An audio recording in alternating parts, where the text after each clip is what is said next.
seminarians, distinguished guests, fellow pharmacists, may I first commend the Department of Physiology and Health Science for conducting this educational seminar for the students at the university.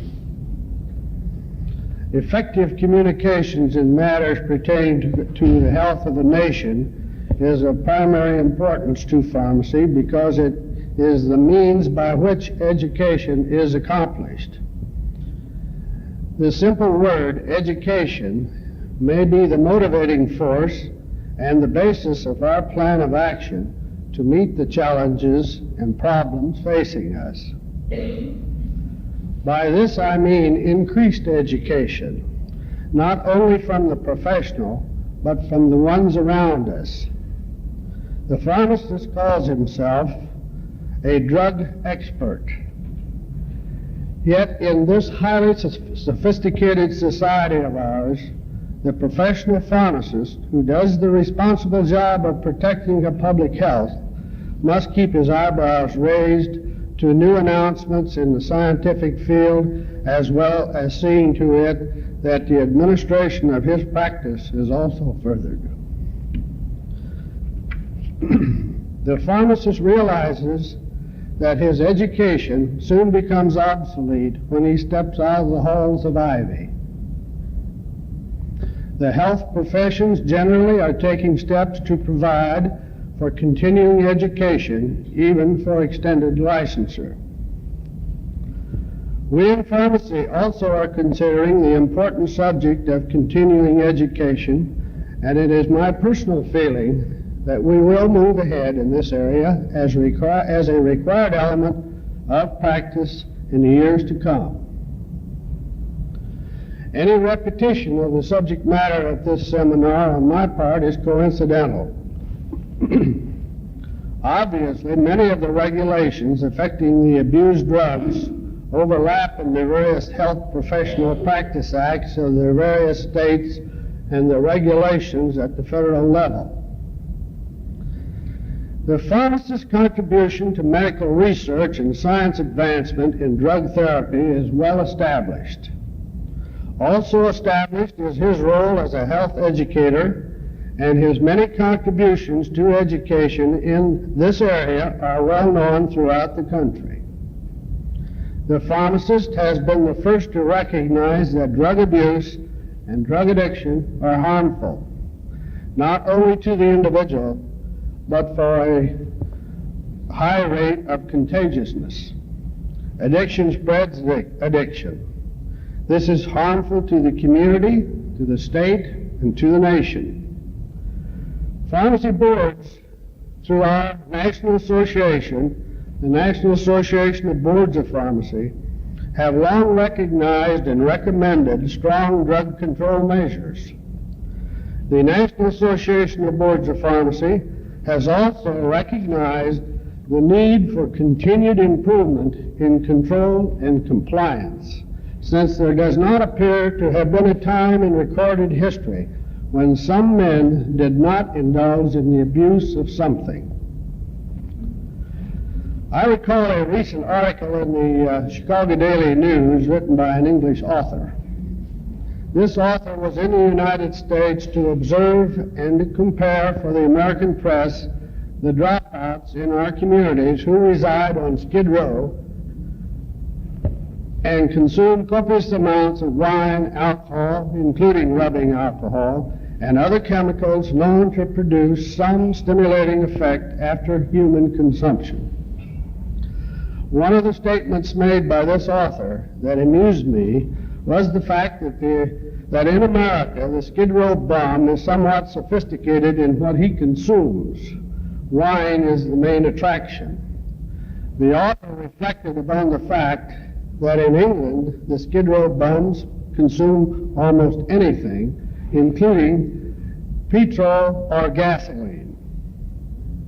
The American bum is much more fortunate in that he can obtain enough wine to fulfill his needs. The problem in England with the consumption of gasoline is to remind the consumer that he must not smoke or expose himself to open flame, He will go up in smoke and soon become a cinder. Now for a more hard and fast look at some of the pharmacist's roles and functions of the dispensing of drugs to the public. For economic purposes, we will divide these up into two classes, narcotics and dangerous drugs. Let's take narcotics first. One might begin with the hazards involved with professional personnel in the health field. For those professionals who handle drugs with the potential for abuse, it is generally conceded that the physician has the highest rate of addiction. The United States Bureau of Narcotics and Dangerous Drugs figures place this at approximately 1 per 100 physicians.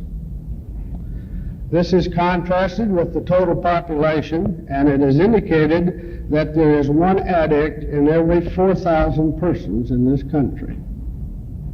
After the physician, we find that the nurse is probably the next health professional to become an addict. The pharmacist could be placed in the category following the nurse with auxiliary personnel who comprise the other paramedical group following the pharmacist. The procedures by pharmacy boards attempts to identify the narcotic or drug user through a number of mechanisms, which are generally provided by the narcotic and dangerous drug statutes at either the federal or state levels.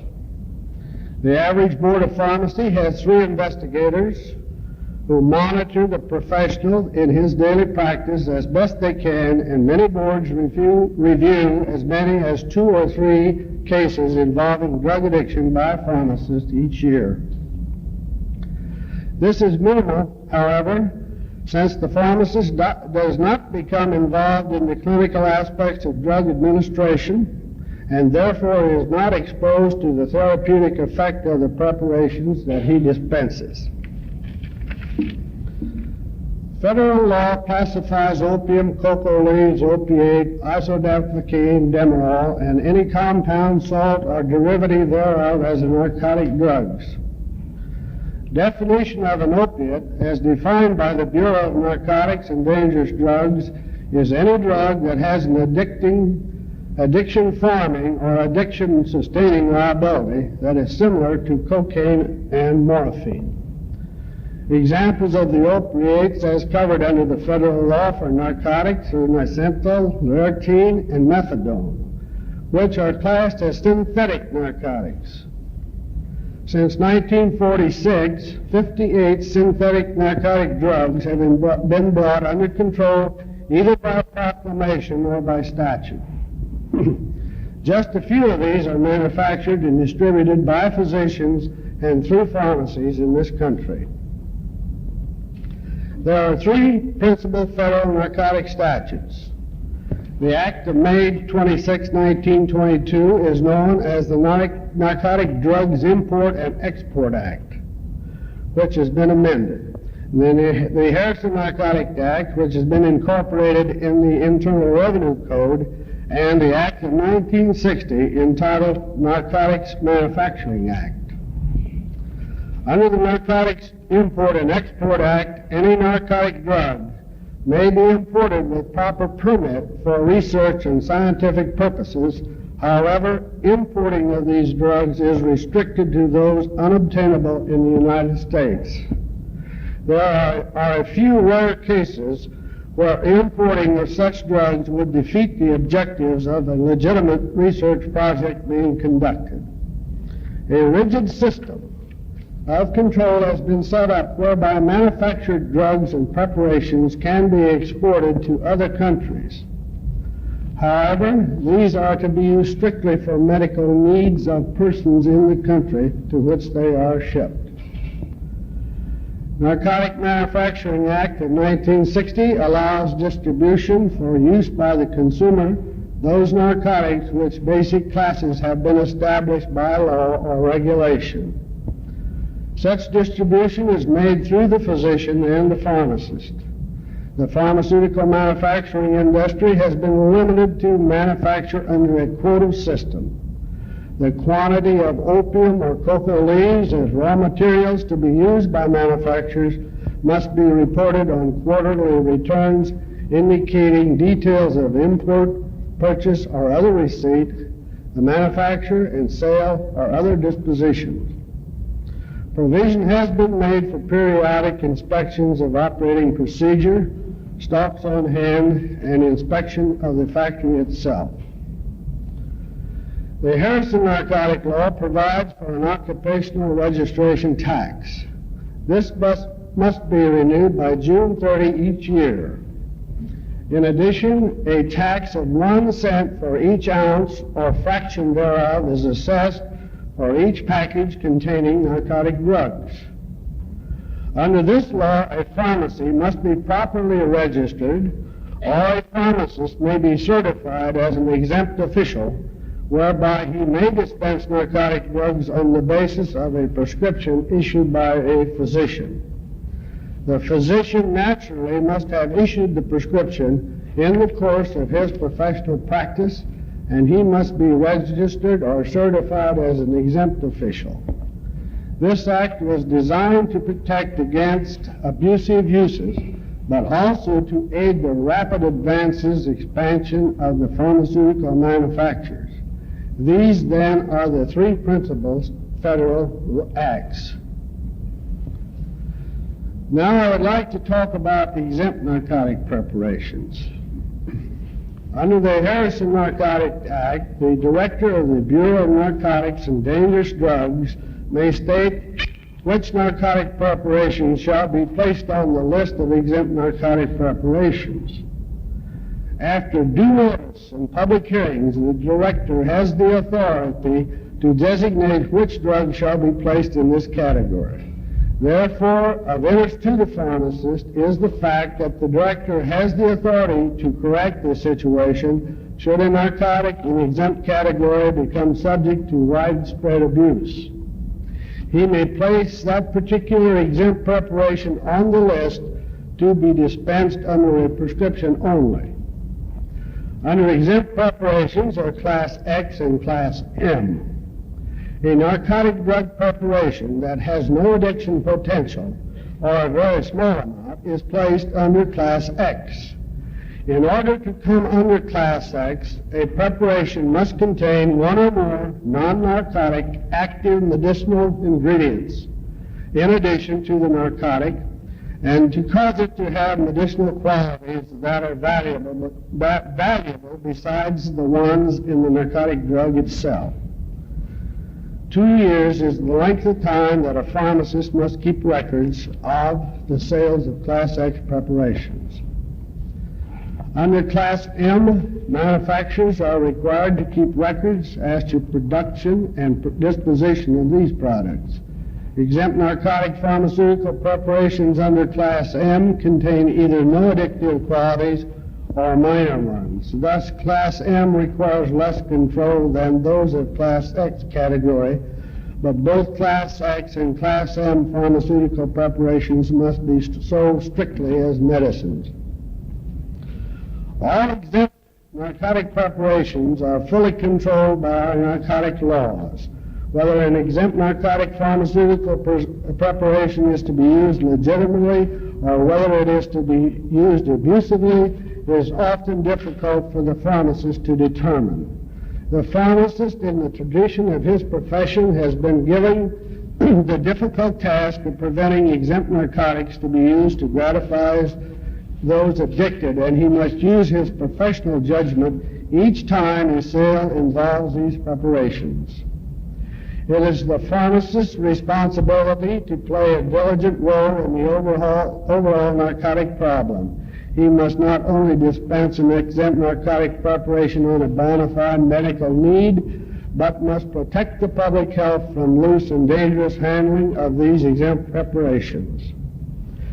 Under his certificate to practice, the pharmacist must protect all citizens. In some areas where pharmacists have failed to practice the principles of his professionalism, uneasy citizens have sought restrictive legislation. Because of this, the prerogatives of the pharmacist have been further narrowed. In his role as a professional, the pharmacist is completely within his rights to decline to dispense a drug when the same person repeatedly presents narcotic prescriptions, and he may wish to call a physician to determine to his own satisfaction that the person has a bona fide need. In a case where a pharmacist may feel that the patient is misleading the physician, he may decline to dispense the drug and be completely within his rights. The Supreme Court of the United States has established that the primary responsibility for the proper dispensing of narcotic preparations rests with the physician. The pharmacist who fills the prescription has a corresponding liability. The law states that all prescribing, administering, and dispensing of narcotic drugs shall be in the course of professional practice. In addition, the law states for legitimate medical purposes. For both the medical practitioner and for the pharmacist, this provision is most important. In accepting a narcotic prescription, the pharmacist has the responsibility to establish that the prescription has been properly executed. Before delivery is made of any Class A narcotic drug, the pharmacist, his employee, or responsible agent must have a properly prepared signed prescription. Prescriptions for either Class A or Class B narcotic drugs cannot be refilled. For controlling traffic in depressant and stimulants, the primary federal law is the Drug Abuse Control Amendment of 1965. Even before their passage, these amendments received strong endorsements from the executive branch of the federal government, representatives of the consumers, and from the pharmaceutical industry itself. The bill was personally endorsed by President Johnson, and its passage was practically unanimous. The Department of Health, Education, and Welfare administers this act, which has been in effect since February 1, 1966. The following requirements are imposed. First, that all wholesalers, jobbers, and manufacturers of controlled drugs must register annually with the Food and Drug Administration and keep records of controlled drugs. Two, that pharmacists, hospitals, and doctors who regularly dispense and charge for controlled drugs must keep records of all transactions. In addition, the Act prohibits: 1, refilling a prescription for one of these drugs more than 5 times or later than 6 months after it was originally written. 2, manufacturing, processing, and compounding the designated drugs except by the registered drug firms. 3, distributing and the designated drugs to persons not authorized to receive them by federal or state law. Penalties for the first offense under the Drug Abuse Control can be $1,000 fine or up to 1 year in jail or both. Subsequent offenses can be punishable by a $10,000 fine or up to 3 years in jail or both. The law contains special penalties for those convicted of selling controlled drugs to persons under 21 years of age. These penalties range up to $5,000 fine or 2 years in prison or both for the first offense, and $15,000 fine or 6 years in prison or both for subsequent offenses. State legislation dealing with non-narcotic drugs is anything but uniform. While all states have some type of regulations covering prescription drugs, many also have special laws specifically regulating barbiturates and amphetamine. The current trend is to remodel old laws or adopt new ones that conform closely to the Drug Abuse Control Amendments. Following the passage of the Drug Abuse Control Amendments, the federal government selected 7 pilot states where boards of pharmacy actually enforce the federal act for community drug stores. Indiana is one such pilot state. These pilot states have now been increased, and as many as 23 state boards of pharmacy assist the federal government by making audits and generally enforcing the provisions of H.R. 2 for the pharmacy profession. State boards of pharmacy and our national association are indeed proud of this cooperation and will continue to assist the federal government in any way that they can. It has been anticipated by federal authorities in the new Bureau of Narcotics and Dangerous Drugs that someday all state boards of pharmacy in the country will be participants under this program of enforcement. Another thing which I think I should mention to you this morning is the fact that the Bureau of Narcotics and the Bureau of Drug Control, formerly under the Food and Drug Administration, have now been combined, and all of the expertise of these two departments are now under the Justice Department in an effort to channel a more effective law enforcement program for the entire country. This new department is called the Bureau of Narcotics and Dangerous Drugs and was established by administrative order of President Johnson several months ago. It is referred to as BONDD. The new director is John Edward Ingersoll. It is anticipated a great deal of direction and assistance will come from this newly created agency. The National Association of Boards of Pharmacy continue to have liaison with the BONDD and the FDA by way of task force liaison unit to bring about the proper dialogue between the state and federal officials in the interest of protecting the public health and welfare. Another thing I need to emphasize to you is that we cannot overlook the fact that there is a legal therapeutic use for all medication produced by the American drug industry and prescribed by the physician. Drugs should be used only for their legal therapeutic action, and as pharmacists we hope that our profession will continue to provide the necessary surveillance of prescription medication in the interest of patient safety. Look to your pharmacist for sound advice when taking medication. As a medication expert and one trained in the knowledge of drug action, he can assist you by providing information and advice about the nature of therapeutic action or contraindications of medication that you may be taking. One recognizes the complexities of today's society where one person may be treated by a number of physicians, each of whom may be prescribing a particular drug or remedy for a certain condition. The pharmacist plays a vital role in cataloging all the medication taken by a particular patient and is in a position to advise the physician or the patient where the two drugs may be in conflict. Our boards of pharmacy and the profession of pharmacy generally have done an outstanding job in helping to educate the public concerning the dangers of drug abuse. I would like to quote from the words of the former FDA Commissioner James Goddard when he stressed the role of the classroom teacher in the educational process.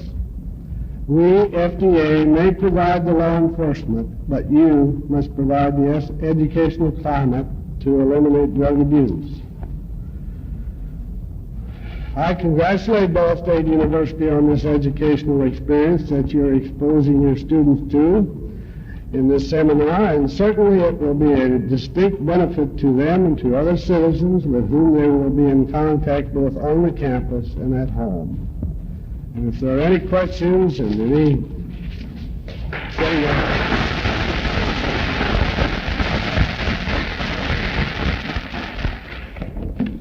Thank you very much, Dr. Kessling. Would you like to have any questions at this time?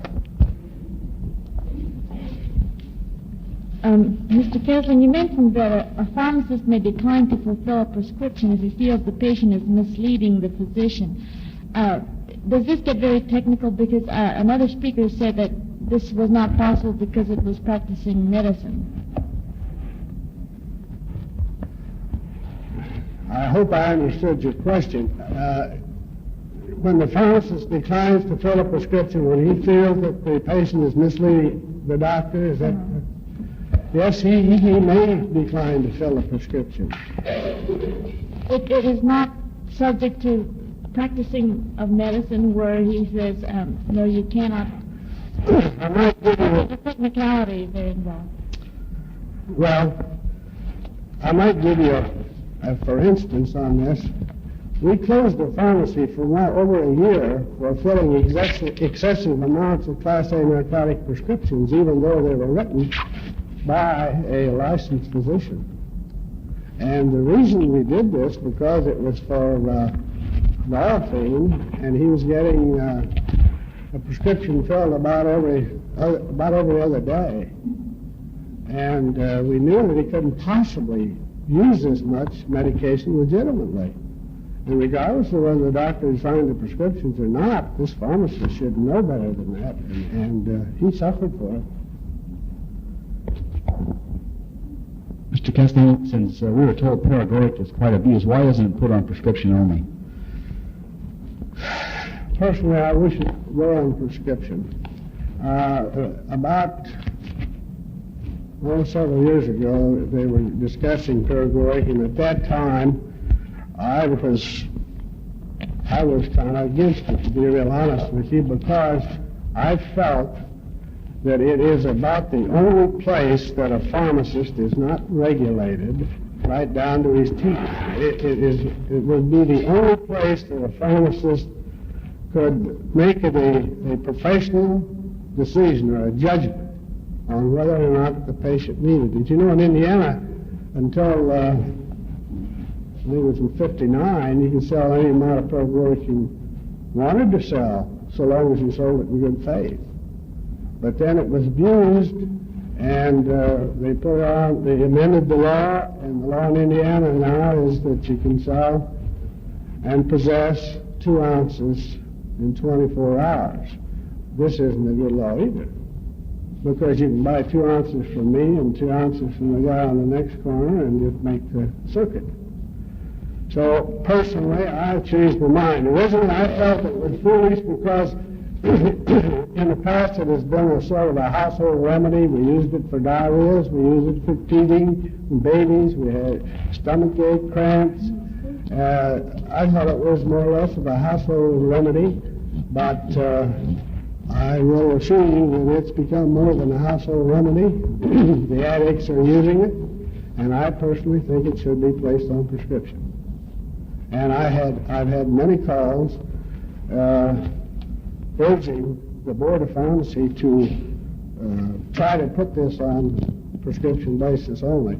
You see, in the metropolitan areas, in my area, the Calumet area, and in Evansville, Marion County, in the larger metropolitan areas, and the close to the border towns, they're plagued with this stuff because most of the states around us, paregoric is on prescription, and it drives these junkies into Indiana, and these pharmacists are having all kinds of trouble. They're robbing, they're stealing. We had one instance in Gary where they came in and robbed this pharmacist of money and narcotics. He gave them everything they asked for, but they pistol whipped him before they left, so he wouldn't call the police, I suppose. So naturally, he would like to see it on prescription. Then you take the boys in the smaller farming communities, in the small towns, they don't want to do this because it's going to make their patients, their customers, go to the doctor to get a prescription to get what he has considered in the past a household remedy. They feel that we're legislating ourselves into the best pocket of the doctor. Mr. Cassidy, yes. You mentioned that Indiana was part of a pilot study as far as this federal law. What results in Indiana came about by being part of this pilot study? Well, I can't tell you the number of audits that we have made. We have had mostly good results. We feel that it is an asset to us to be one of the pilot states because if for any reason we might have a store or a pharmacy that we had some information that was probably a little bit irregular, things irregularly going on in this pharmacy, that would give us the key to walk in and say, we're going to audit your pharmacy. We've had one store we closed. They didn't take an inventory. They had Benzedrine sitting out. He admitted he was selling them for 10 cents a piece. So we just closed them. But generally speaking, it's been real good. We've had quite a lot of opposition from some of the people in the state. Some of the people of our State Pharmaceutical Association didn't feel that the board should take on extra duties for the federal government. But we feel that we made the right decision. We were asked to be one of the first 7 pilot states. We felt that this was complementary to our board. We explained to these gentlemen that this was a federal law. It was going to be enforced. And rather than, it was in the newspapers, they hired, I forget how many new inspectors, and they sent them to school at Berkeley, California for 8 weeks. They came out of there and they held the gun on them and gave them arrest power. And we pointed out that we felt that these young men would probably be out trying to make brownie points, and they would come in and cite them for the least little thing. And I think we did a pretty good sales job on that because we haven't had too much opposition on it. However, we have been operating with only one inspector for the last 6 months, and we haven't been able to do any audits in that length of time, and we got a new man starting 1st September, and we will have to get on this.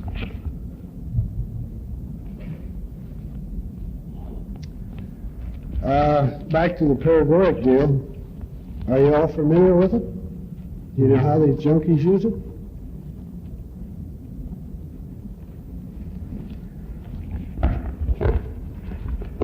The paregoric, the official name is camphorated tincture of opium, and it has approximately 2 grains of opium in each ounce. And I always thought for a long time myself as a pharmacist that the ones that like paregoric would drink it. They don't drink paregoric, they don't like it. They don't want to get high, they say. And we've had them in as witnesses on stores that we have closed for selling excessive amounts of this particular item to testify at the hearings, and they tell us how they do it, and their arms were swollen up, their fingers were swollen up. They boil it down, they boil the alcohol out of it, then they pour it over ice cubes to take the camphor out of it, to precipitate the camphor out of it. And they finally get it to a place where they feel it's all right, and they inject it right into the veins. And continued use of it, well, they'll lose their veins. They can't find veins to inject it in. And it's quite a problem. Mr. Kessler? Yes. Here. You mentioned that physicians have the highest rate of addiction. Did you mean the highest rate among health personnel? Yes, yes. And also, you mentioned like Class A and Class B and then Class X and M. Well, is Demerol under Class A or B? Class A. Class A? Class A. Are these the only 4 classes, or are there several others? Well, those are the four classes under the Harrison narcotic tag. Yeah. Oh, I see. But your Class A is your hard narcotics. And Demerol is a synthetic, but it's classified as Class A narcotic. Incidentally, it's supposed to be very addicting. Do you think that the narcotic laws are stringent enough in dealing with people who peddle the things like heroin and addicting drugs? Of course, this would have to be my own personal feeling. I think the laws are strict enough, but I believe, and I was telling Dr. Bach, that programs of this type should be conducted for the prosecuting attorneys, the judges, and the law enforcing people. because I know, I've been on this board for a long time, and we work very close with the Food and Drug Administration, BDAC, and these people, the narcotic boys, and they spend all kinds of money making buys. Undercover agents will go in and live with these people and pay rent for 2 or 3 months and just spend money like it was water. And they'll make as big a buy as they can. They'll make as many buys. They do not want to go into court under 8 buys. They will on 4 in a pharmacy, but on the street they want 8 buys. It lays in the court for 60 months to a year. It finally comes up before the court. And to expedite the case and save the taxpayers' money, the judge says, you plead guilty to 2, we'll drop 6. He gets $300 fine and a year's probation, and I do not think that is right. And I just don't believe these judges and these prosecutors realize the seriousness of these drugs. And I think a program of this type should be put on in different parts of the state for those people. Yes. Do you think there should be more controls on hypodermic syringes, or is there a control on them? There is in some states. In Indiana, there isn't a strict control on it. And I can't see that, because if you're a diabetic and you need a syringe or a needle, I think you should be able to get it. And the needle isn't the thing, because in the syringe, because these junkies use safety pins, push it in there. They use medicine droppers with the needles. That's not going to help anything, really. Our school is right near a clinic, and we often have the children bring in these needles by the dozens. We make a collection of those, among other things. You know, I have a granddaughter that's in the 6th grade. She came home and was telling about a little boy selling LSD at school. No, not selling, giving it. And of course it was checked out. And he had gotten some of his mother's vitamin pills, and he was a big shot, and he was sad. But the sad part is the other little brothers were taking it. This is what disturbs you.